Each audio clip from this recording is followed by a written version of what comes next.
So this was posted to Pierre's Twitter today. It says, "Thank you to MP," and that's Damien Kirk, "for introducing me to his farm, his family, and his team.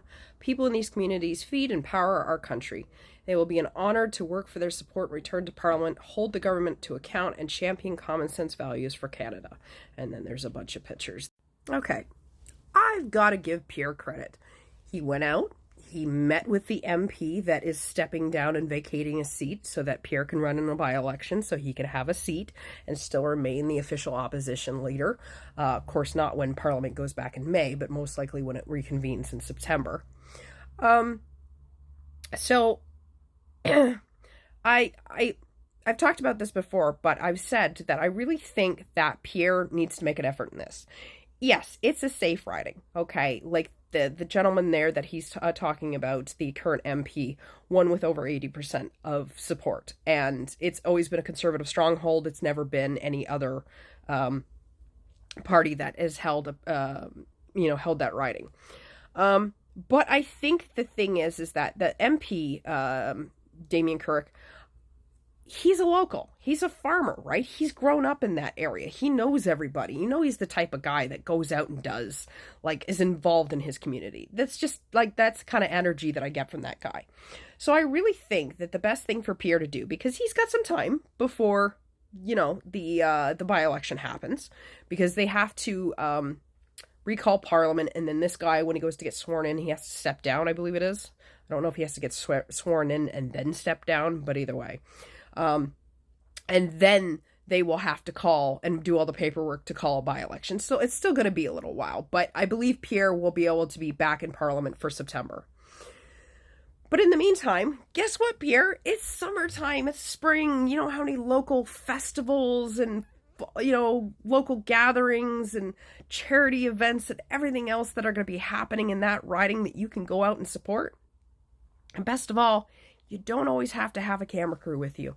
You can just go out, have fun, meet the people, and not have a camera crew being dragged around with everywhere you go. One of the greatest things that I love about what was my local MP, and now hopefully is the current one, they're still recounting, is that they're involved in the community.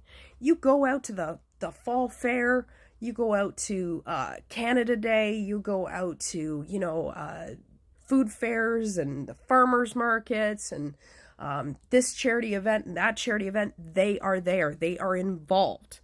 And honestly, Pierre, the biggest mistake you made with Carleton was basically ignoring your riding. You spent the last 2 years campaigning to be the next Prime Minister of Canada when there wasn't even an election being called. You weren't supposed to be campaigning.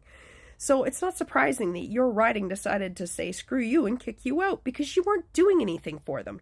You didn't even take the time to hang up the sign outside of your MP office. That's how much you did not care. So I seriously think that the best thing for you to do, Pierre, even though this is like pretty much a guaranteed riding for you, is to show these people that you learned your lesson from Carleton and you're going to put the time and effort in.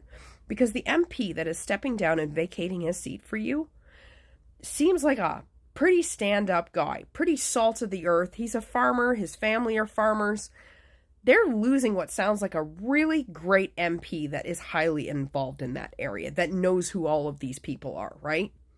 So maybe, just maybe, Pierre, that you should put the time and effort in to earn this area, even though it's guaranteed. Show the people you deserve it this time. Because you know how great that would fucking make you look? It would show people that you have a little bit of humility, that you learned from your mistake in Carleton, and that you're trying to be a better representative. Because if you just do the same old bull where you have these big giant rallies and everything has to be a PR move and everything else, you're just going to come off as the same guy who just doesn't care. So I'm going to give you credit for going out there and immediately going and meeting with this gentleman that's the MB currently, meeting his family, thanking him for giving you a second chance. But you're going to have to definitely do more of these things if you want to, show people that you are worthy of a second chance.